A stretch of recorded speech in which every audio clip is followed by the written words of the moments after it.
এই আন্দোলন গণ অধিকার পরিষদ এককভাবে করে নাই, বৈষম্য বিরোধী ছাত্র আন্দোলন এককভাবে করে নাই, বিএনপি এককভাবে করে নাই, জামাত এককভাবে করে নাই, প্রত্যেকটা দল ঐক্যবদ্ধ ভাবে এই আন্দোলন করেছে। এটি আপনাকে স্বীকার করতে হবে। সামাজিক যোগাযোগের মাধ্যমে কিছু ছাত্র এমন ভাবে লেখালেখি করছে যে ছাত্ররাই সব করে দিয়েছে। আরে ভাই, আমিও তো ছাত্র ছিলাম। এই কোটা সংস্কার আন্দোলন কোন জায়গা থেকে আসলো? এর বীজ বপন করেছে কারা? এর বীজ বপন তো আমরা করেছি। কিন্তু অনেকে অকৃতজ্ঞতা স্বীকার করছে, আমাদের নাম পর্যন্ত মুখে দিতে চায় না। আমরা তো এই আন্দোলনের বীজ বপন করেছি। এই আন্দোলনের কারণে 15 দিন একটা রিমান্ডে ছিলাম। এই আন্দোলনের কারণে ঢাকা শহরের প্রত্যেকটা অলিতে গলিতে রাজপথে আমার মা কান্নাকাটি করেছে, আহাজারি করেছে, আমার মুক্তির দাবি করেছে। এগুলো মানুষ আজকে ভুলে গিয়েছে, অনেকে ভুলে গিয়েছে। জি, ধন্যবাদ। শুরুতে আমি দুঃখ প্রকাশ করে নিচ্ছি যে আমি খুবই একটা ব্যস্ততার মধ্যে পড়ে গিয়েছি। মানে এখন যেহেতু এই সরকার চেঞ্জ হওয়ার কারণে আসলে যারা পলিটিক্স করে তাদের খুবই ব্যস্ততা বেড়ে গিয়েছে।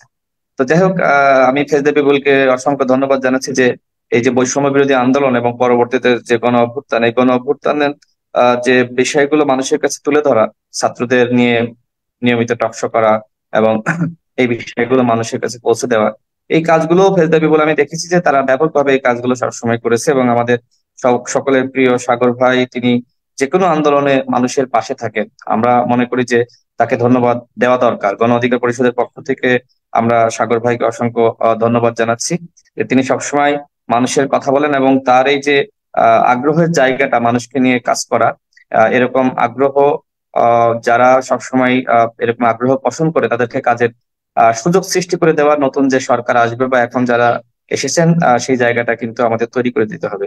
বিশেষ করে গণমাধ্যমের স্বাধীনতা না থাকলে কি হয় সেটা আমরা দেখেছি।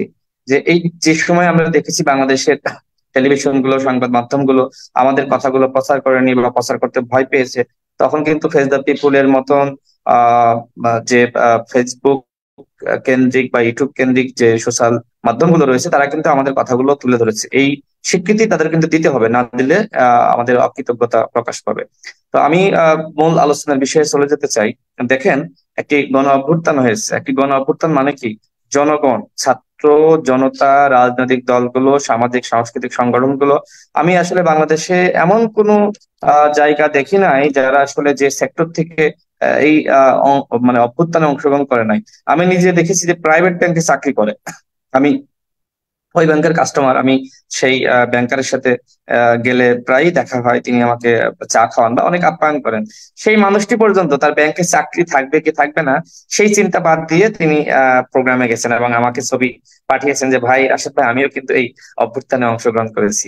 এছাড়া রিক্সা চালকদেরকে আমরা দেখেছি যে তারা কিভাবে অংশগ্রহণ করেছে। এছাড়া আপনার সরকারি কর্মকর্তারাও আমরা দেখেছি বিভিন্ন জায়গায় চাকরি পর্যন্ত ছেড়ে দিয়েছে। নৌবাহিনীর একজন লেফটেন্যান্ট, সে বিদ্রোহ ঘোষণা করেছে, সকলকে বলেছে যে আপনারা ছাত্রদের পাশে দাঁড়ান। অর্থাৎ কে ছিল না? ছাত্রদের পাশে সাংবাদিকরা ছিল। পুলিশের বিভিন্ন পর্যায়ের অনেক সদস্যরাও কিন্তু চাকরি ছেড়েছে, সেটা আমরা দেখি। পুলিশের অনেক সদস্যরাও কিন্তু তারা গুলি চালাইতে বলেছে, তারা কিন্তু গুলি চালায়নি। অর্থাৎ এইটা শুধুমাত্র ছাত্রদের আন্দোলন, ছাত্ররাই সব করেছে, এটি যারা বলবে তারা আসলে বোকার স্বর্গে বসবাস করছে।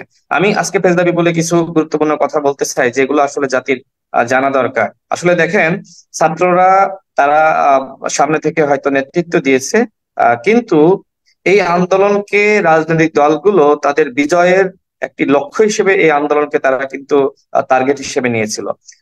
যেহেতু আসলে পলিটিক্যাল মুভমেন্টের মাধ্যমে সরকারকে ফেলানো যাচ্ছে না, সরকার পলিটিক্যাল মুভমেন্ট শুরু হলে গুলি চালায়, আক্রমণ করে, নানান ধরনের ষড়যন্ত্র করে, বা মানুষ জড়ো হতে পারে না।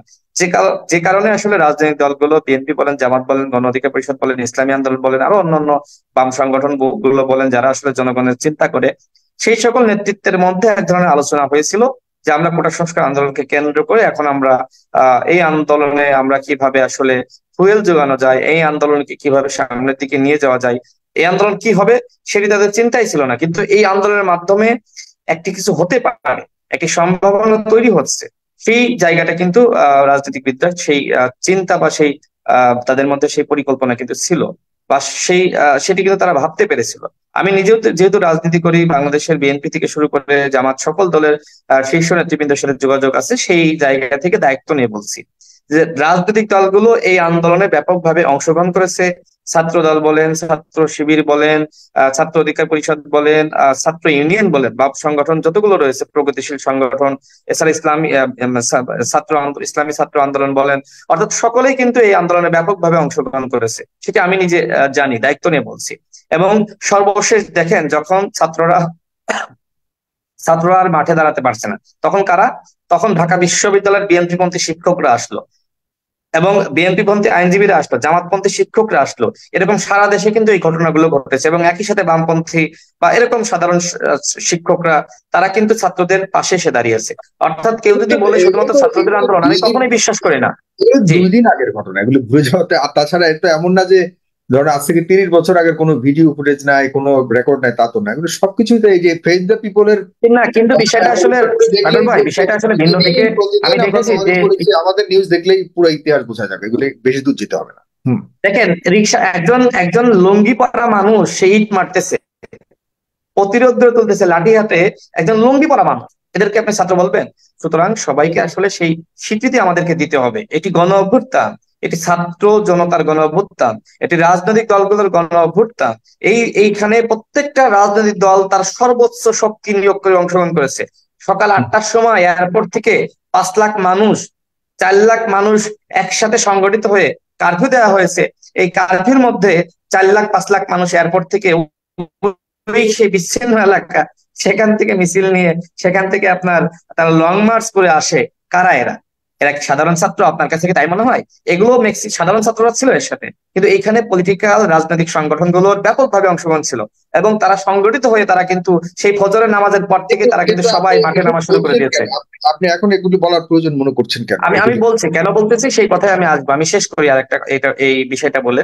দেখেন শনির একটা যাত্রাবাড়িতে প্রায় 10 কিলোমিটার জুড়ে মানুষ, কারা? সেখানে কি শুধুমাত্র ছাত্ররা? ঢাকা বিশ্ববিদ্যালয়ের ছাত্ররা তো বাড়িতে ফিরে গিয়েছিল, তাদেরকে বাড়িতে যেতে বাধ্য করা হয়েছিল। পাবলিক বিশ্ববিদ্যালয়ের ছাত্ররা তারা তো এলাকায় ফিরে গিয়েছিল।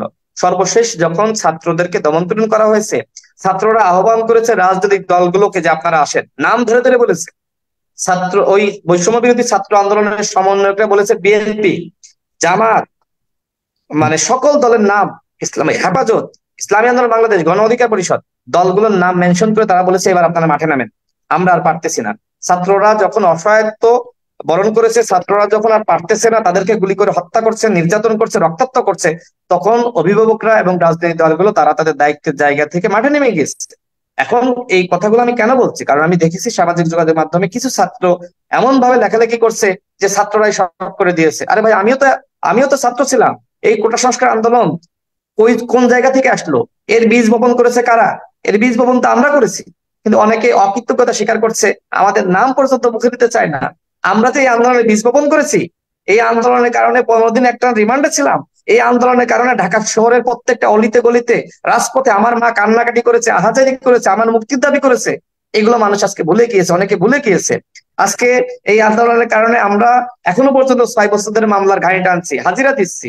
এই মামলার কারণে আমার উপরে যে ধরনের নির্মম নির্যাতন করা হয়েছে, মানে এই আন্দোলনের কারণে হাত বেঁধে মুখ বেঁধে এই যে নির্যাতন নিপীড়ন, ওই সময় রাজশাহী বিশ্ববিদ্যালয়ে তরিকুলকে মেরুদণ্ড ভেঙে দেওয়া হয়েছিল, তার পা ভেঙে দেওয়া হয়েছিল। আমাদের উপর কিন্তু দমন পীড়ন কম হয়নি, কিন্তু হয়তো আমাদের সময় কেউ মারা যায়নি। আমরা ওই সময় চেয়েছিলাম যে না, আমরা প্রতিরোধ গড়ে তুলবো না, আমাদেরকে যতই নির্মম নির্যাতন করুক না কেন, আমরা শান্তিপূর্ণ থাকবো। এই আমাদের একটা স্ট্র্যাটেজি ছিল, কারণ ওই সময় রাজনৈতিক দলগুলো আমাদের সাথে যোগাযোগ করে নাই, এটাকে সরকার বিরোধী আন্দোলন হিসেবে তারা নিয়ে যেতে চাই, সেই জায়গাটাও কিন্তু ছিল না। কিন্তু আমরা যারা রাজনীতি করি, আমরা কিন্তু যারা নেতৃত্বে ছিল, রাজনৈতিক দলগুলো সেই নেতৃত্বের সাথে যোগাযোগ করেছে, সমন্বয়টা ছিল, এবং সেই সমন্বয়ের মাধ্যমে রাজনৈতিক দলগুলো তাদেরকে বলেছে তোমরা শুধু ঘোষণা দাও, বাকিটা যা করার আমরা করবো। আমি দায়িত্ব নিয়ে বলছি, ইতিহাস লেখা হলে সেই ইতিহাসে সবকিছু থাকবে এবং সমন্বয়করাও জানে, সমন্বয়করাও জানে, পলিটিক্যাল পার্টিগুলোর সমন্বয় তাদের সাথে হয়েছে। কেউ কারো অবদানকে অস্বীকার যদি করে, এটা অবশ্যই কেউ এটাকে আমি মনে করি না যে কেউ গ্রহণ করবে। কারণ ছাত্র জনতার অভ্যুত্থান বলুন, আন্দোলন বলুন, এভাবেই সবাই এটাকে দেখেছে। আমি জানি না আপনাদেরকে কেন অস্বীকার করবে, এর কোনো সুযোগ নাই। আমার দেখা সাগর ভাই, আমি এই কথাগুলো আমি শেষ করি। ছাত্ররা হয়তো অনেকে ভুল বুঝতে পারে, তবে ছাত্রদের যে সূচনা, ছাত্ররা যে প্রতিরোধ গড়ে তুলেছিল, আবু সাইদ যে এইভাবে বুক পেতে দিয়েছিল, এটি কিন্তু হাজারো জনতাকে তাদেরকে উদ্বুদ্ধ করেছে, মানে বন্দুকের নলের সামনে দাঁড়াতে সাহস জুগিয়েছে। দেখেন এমন একটা পরিস্থিতি তৈরি হয়েছিল যে মানুষ আসলে বন্দুকের নলের সামনে ভয় পায় না। মানুষ মনে করে যে এখন মরলে আমি শহীদ। মানুষের মধ্যে যে মৃত্যুকে আলিঙ্গন করে নেওয়া, এই পথটা কিন্তু ছাত্ররা দেখেছে, এবং বাকি যে ফাইনাল ম্যাচ খেলা, সেটি কিন্তু রাজনৈতিক দলগুলো খেলেছে। সুতরাং এখন যদি রাজনৈতিক দলগুলোকে আপনি অবমূল্যায়ন করেন, এখন অনেক বক্তব্যগুলো আসতেছে যে পুরাতনরা বাদ, নতুনরা সব করবে, নতুনদের নেতৃত্বে সবকিছু হবে। এই কথাগুলো কেন আসবে? এবং দায়িত্বশীল জায়গা থেকে এই কথাগুলো আসতেছে। এগুলো আমাদের যারা উপদেষ্টা হিসেবে দায়িত্ব পেয়েছে, আমরা দেখছি যে তাদের কেউ কেউ আবার এই কথাগুলো বলছে যে এখন পুরাতনরা নয়, এখন নতুনদের নেতৃত্ব হবে। উপদেষ্টারা আসলে কতটুকু জানেন, পরিকল্পনা কি হয়েছে, সমন্বয় কোথায় হয়েছে, এটি আসলে হয়তো তাদের জানার বাইরে, যে কারণে এই কথাগুলো বলছে। আমি তাদের জ্ঞাতার্থেই বলতে চাই, এইখানে যারা সমন্বয়ক ছিল তাদের সাথে প্রধান প্রধান পলিটিক্যাল পার্টির গুরুত্বপূর্ণ নেতাদের মিটিং হয়েছে, আলোচনা হয়েছে। আলোচনার মাধ্যমেই সকলে একসাথে রাজপথে নেমেছে।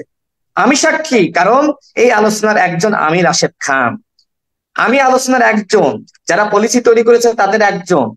সুতরাং আমার সাথে যদি আপনি বলেন যে না, এই আন্দোলন শুধুমাত্র বৈষম্য বিরোধী ছাত্র আন্দোলনে যারা ছিল তারা করেছে, না, এই আন্দোলন গণ অধিকার পরিষদ এককভাবে করে নাই, বৈষম্য বিরোধী ছাত্র আন্দোলন এককভাবে করে নাই, বিএনপি এককভাবে করে নাই, জামাত এককভাবে করে নাই। প্রত্যেকটা দল ঐক্যবদ্ধভাবে এই আন্দোলন করেছে, এটি আপনাকে স্বীকার করতে হবে।